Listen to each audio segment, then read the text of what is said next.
Hey there guys, it's Jason Mazda and welcome back to part 2 of Let's Build a House in The Sims 3.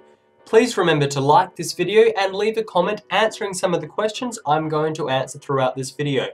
Again, I really want this video to be as interactive as possible, so please answer a few of the building questions that I have, and if you have any tips and tricks, let me know. So from the last episode, I have finished the interior floor plan just because it was taking so long with all the constrained floor elevation and it didn't look very cool. I've also added in a pool and a few cars. So that is what we're up to now, and now we're gonna get into the actual building process.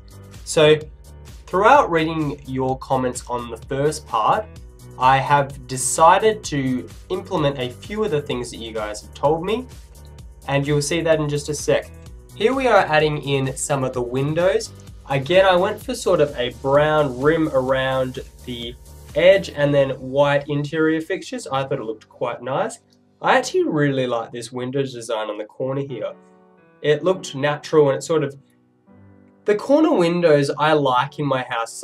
When I did the build with James from the Sim Supply, I used lots of windows from the Supernatural pack and put them on the corners to really create a seamless sort of corner. It looks really cool and I used it again on this build.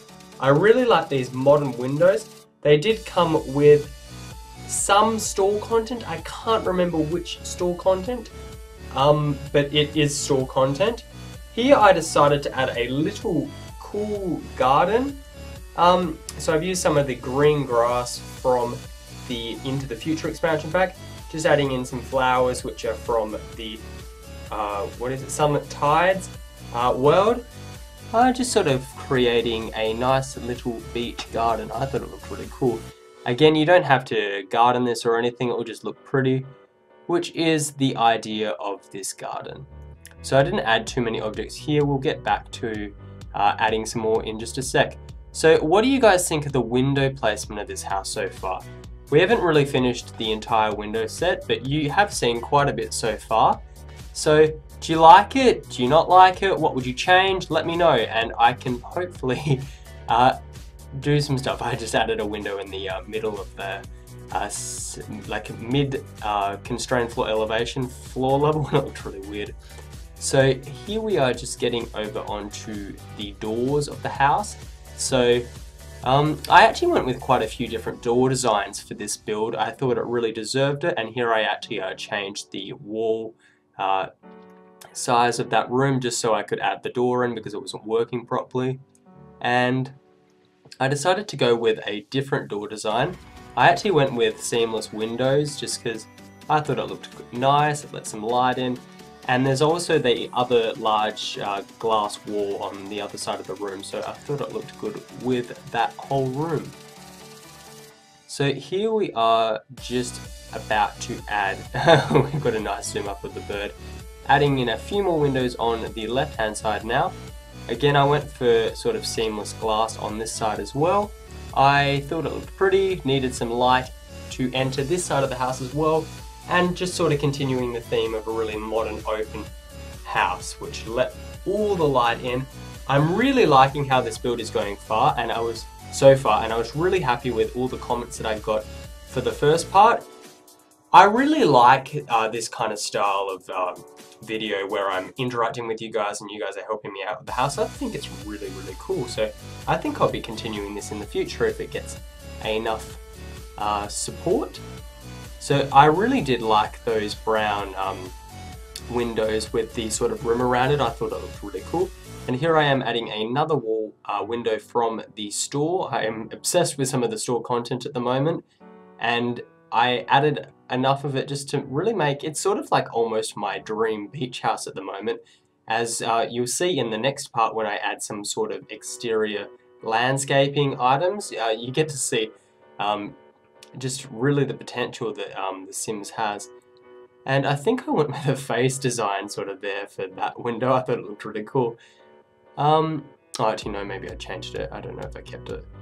It doesn't look like I kept it. It looks like I don't think I even added a window to that room. I decided it was going to be a bathroom, so I didn't really think we would need a window in that room just to create privacy. So what would you guys do differently if you were building this house? Is there anything you particularly like? Is there anything particularly that you don't like?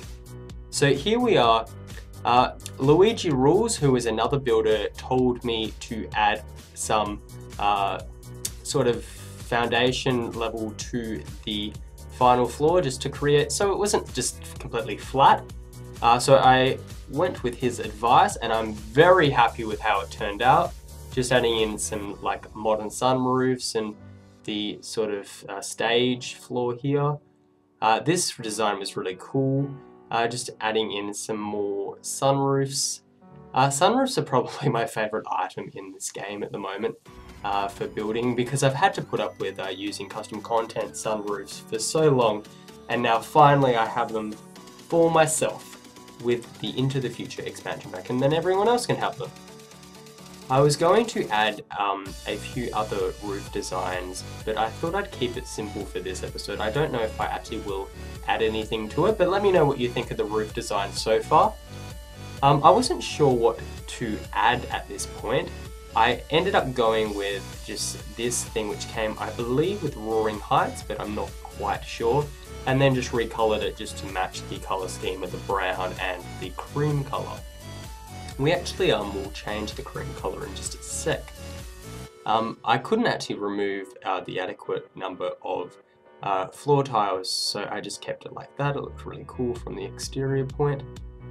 And I was trying to add some more cool shapes to this house, so I went with a sort of diamond shape and then added a sunroof in again.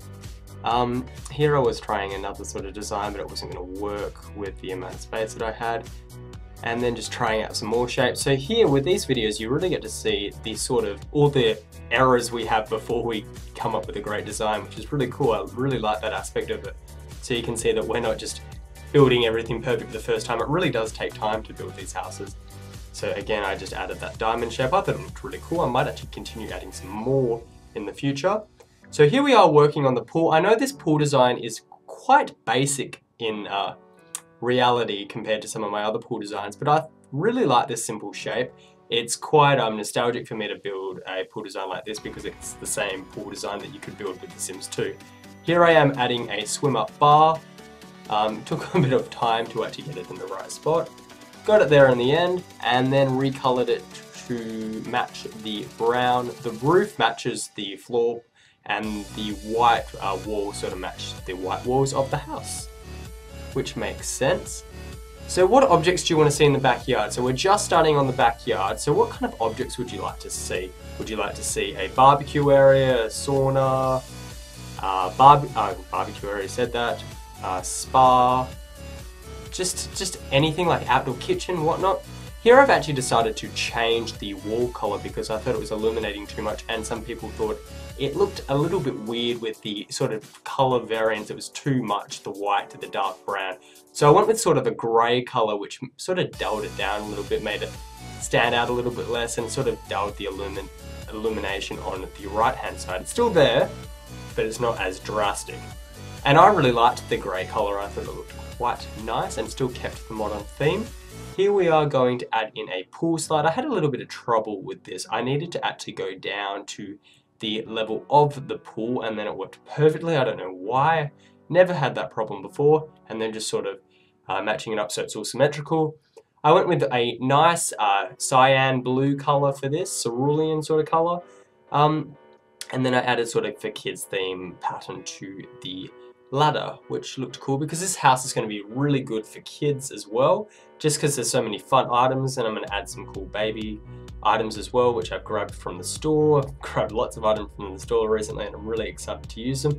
Here is the pool fountain, and of course we cannot forget the diving board, one of the most fun items of The Sims 3. Recoloring the fountain now, just sort of adding a wooden texture and a stone texture. Here we are actually going to change this column to stone. I thought it looked so much better, really just created a contrasting color. We're just about finished with this, so thank you guys so much for watching. Make sure you leave a like, and you also make sure that you comment some of the suggestions that you have so you can really have an influence in how this house is being built. We're going to add in a shower from the Sunlit Tides expansion and a basketball hoop, and we're done. See you guys next time.